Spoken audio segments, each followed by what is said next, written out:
Scoring 20 points in a game may sound tough to a lot of people, but when we break it down, it's essentially just 5 points a quarter, which is a layup and a jump shot, or maybe 2 layups and a free throw. All it is 5 points in a quarter. So we just got to look at it in a different way, understand the mindset of it, understand how we can get those 20 points and spread it out throughout the game. So in this video today, I'm going to be breaking down 5 key things you need to score that 20 points in a game. Let's get into it.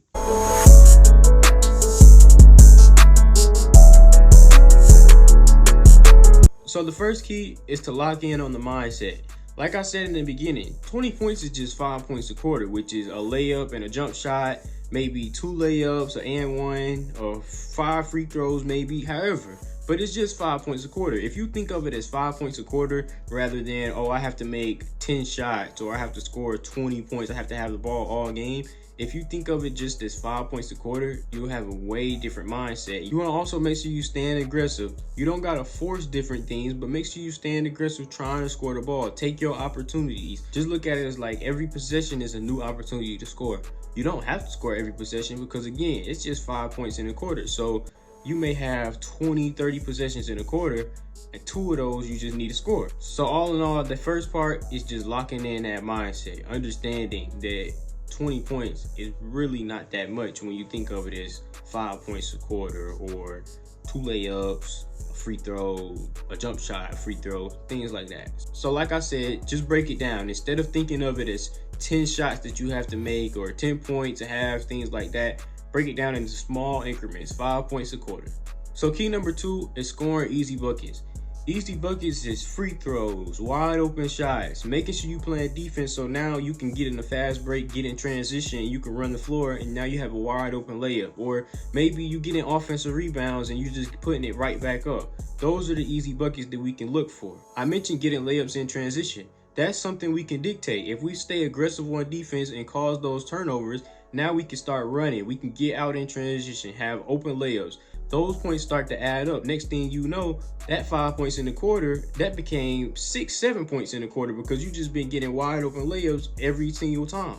Especially on the lower levels. Lower levels, there tend to be a lot of mistakes, a lot of turnovers, a lot of bad dribbling, a lot of bad passing. So teams are going to turn the ball over a lot more. You're going to have a lot more opportunities to get those wide open layups. So playing that defense and then running the floor in transition is going to get you easy layups. So now you add 2 to 4 points in a quarter just off of the easy shots. Staying aggressive on all offensive rebounds. If your teammate shoot a shot and you somewhere inside the arc or you close to the paint, you can get a rebound, go snag the rebound, go right back up with it. Now that you right under the basket, the other team, they gonna have no choice but to try to foul you because that's an easy layup for you. So now you at about 4 or 6 points in the quarter already. Easy buckets. The next thing is free throws. You want to make sure you stand aggressive and driving, causing those fouls, because if you get teams in foul trouble, that's going to change their game a whole lot. And also, you're getting those free throws. Those free throws is the easiest type of bucket you can get because nobody's guarding you, nobody's stopping you. It's a wide open shot. Take your time, take as much time as you need, and that's wide open. So get those free throws. You see it all the time in the NBA. Shai, James Harden, people like that, they always shooting free throws. Even Curry shoots free throws a lot. Trae Young shoots a lot of free throws. These guys are staying aggressive, attacking the rim so that they can get other teams in foul trouble. And then now they get easy buckets. So we see these guys scoring 40 points, 50 points, and then they have 12, 13 free throws in the game. Well, that's why they staying aggressive, getting those easy buckets. And then the wide open shots thing, making sure we space the floor, having those wide open shot opportunities. So if our teammate is driving to the basket, we want to make sure we dropping down to the corner. So now if our man double teams, we have a wide open shot. Moving off ball so that we can have that wide open shot. Just getting those easy buckets is going to help you get to that 20 a whole lot because you can rack up about 10 points off of easy buckets alone. So key number 3 is moving off ball. I'm a huge advocate for moving off ball. I do not like when offenses just try to stand there and ISO and things like that. Yesterday, I was watching the Clippers and Nuggets game 6. Towards the end of the game, the Clippers were just being stagnant on offense. They were letting the Nuggets come back because on offense, the Clippers weren't moving. Nobody was moving off ball. They weren't moving with pace. James Harden just had the ball. He was just dribbling at the top. Nobody was moving. Nothing was happening. And the offense was looking stagnant. And then the next thing you know, the Nuggets was on 11-2 run. So we have to move off ball. Moving off ball means using screens. We don't have to just set on ball screens. We can set off ball screens, using those screens. So now our teammate has a backdoor cut that he can use, and you have the defense scrambling on the other side of the ball. So off ball screens is a big thing that we can use. We don't just have to set screens on ball. We can use a lot of off ball screens. If we have off ball screens going on away from the play, now that causes the defense to move in chaos. Our teammate can drive to the basket. Those off-ball screens have helped somebody else get open. Now we open. That's a wide open three-pointer for us. We got 3 out of the 5 points that we need in the quarter. So use those screens. Relocating after passes as well. I see a lot of times when I play, when I pass the ball or when a teammate passes the ball to me and he cuts immediately, I hit him right back. And it's a wide open layup every time, or a wide open jump shot every time, because every time you pass the ball, your defender tends to go to sleep or just relax a little bit. That is a wide open cut opportunity every time. So relocating after a pass, relocating after every pass relocating after a pass can also get you a lot more wide open shot opportunities. Cutting back door as well. Like I said, defenders tend to go to sleep a lot. So if you're in that corner and you just roll them to sleep, then cut back door all of a sudden, that's another wide open layup opportunity. Or maybe the other team double teams, and then now you have a pass to your teammate. We also want to get assists in game. It's not all about scoring. We have assists as well. So now you got a wide open teammate because somebody had to help because you was wide open. Or maybe you went up and that help defender had to foul you. So now you got an and one layup. That's 3 points out of the 5 points you needed in a quarter. Also, get into space when the teammate drives. So if your teammate drives to the basket, you want to make sure you try to get to an open space. If you're in the corner, maybe you have to relocate to that wing so that now your teammate has an easy pass if he has to pass out of it, if he gets double teamed or something, or if your man has to rotate to somebody or something like that. So relocate to the open space. In that open space, like I said, it's going to get you those wide open, easy shots. And we want to focus on the easy shots when trying to score 20 points in the game. The next key is finishing at the rim. Like I said earlier, we want to make sure we stand aggressive. We can stay aggressive by attacking the rim, finishing at the rim. Layups is probably one of the easiest shots we can get in a game, so we want to make sure we abuse it. Attack the rim. Also, attacking the rim is going to get the other team in foul trouble.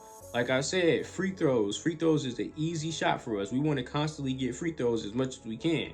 If we can get 4 or 5 free throws, that's a quarter of the points for that 20-point game right there. So we want to make sure we attacking the rim. Practice with contact. There's going to be a lot of guys at the rim trying to block shots. We got to make sure we practice with that contact. Even if they foul us, we want to get the and one opportunity. So instead of getting them 2 points, now we got a chance at getting 3 points. Also, we got to work on those floaters, those reverses, and offhand layups. Those floaters that's going to be able to get those shots up over those big dudes that's going to be at the rim.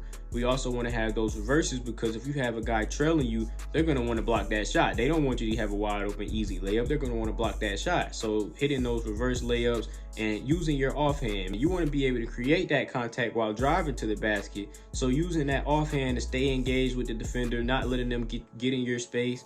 Using that offhand is going to help you a whole lot with finishing. Also, a big thing is 2-foot finishes. 2-foot finishes is something that every player should learn how to do because it helps you stay under control. I'm actually going to make another video about 2-foot finishes, so make sure y'all subscribe, make sure y'all like the video, and just stay tuned because I'm definitely going to make another video about 2-foot finishes. 2-foot finishes, it helps you a whole lot because it helps you stay under control, helps you get easy layups. It also helps you absorb that contact. So like I said, I'm going to make another video about 2-foot finishes. I'm not going to go in too deep about it right now, but I'm going to make another video. So make sure y'all subscribe and stay tuned. The last thing is get into your spots. If you're getting to your spots, these are going to be the shots that you're most comfortable with. Every hooper, including myself, we all have those spots that we really like to get to. That may be the elbow, that may be the right corner, left corner. You may have the wing, or maybe that area in between the restricted area and the free throw line. You might want to get a floater right there. So get to your spots. Those are going to be some of the easiest shots for you because those are the shots you're comfortable with. Those are the shots you're constantly practicing in practice, when constantly doing in shoot around. So make sure you get into those spots. If you don't know your spot, go to practice, find what you're comfortable with. Maybe you're comfortable with your right hand. Okay, if I'm comfortable with my right hand, what spots can I get to with my right hand? I know I can come off a screen on the right side and I can get to that little elbow jumper, and that can be a pull-up every time. So do those things. Go to practice, figure out what spots you're really comfortable with. constantly get reps from them, and then get to those spots in game. If you get to those spots in game, you're gonna have a really easy time scoring the basketball. So there you have it. That's a breakdown of how to score 20 points in a game. 20 points, like I said, is really not that hard. We just have to break it down. I love to break it down into 5 points a quarter.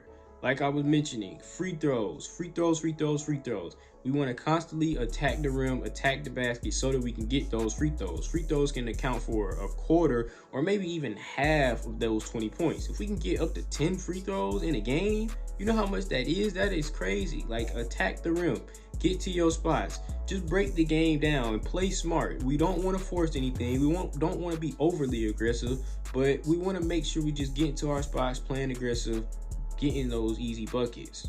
Also, playing defense. Defense is going to lead to a lot of easy buckets. Like I was saying in the beginning, we want to get those transition buckets. If we play great defense, force steals, force turnovers, force the offense to make mistakes, now we right out in transition, running the floor, easy buckets, easy layup, or maybe we even have an easy little three-pointer. So don't overthink 20 points. 20 points is not the hardest thing to do in the world. You just have to think about it differently. And I really feel like everybody can score 20 points in a game. Comment down below if you ever scored 20 points. Let me know what that game was like, what you was thinking about in that game. Let others know how they can score 20 points. Yeah, just give me some comments. Let me know. Let me know how y'all feel. Appreciate y'all for watching. Thank you.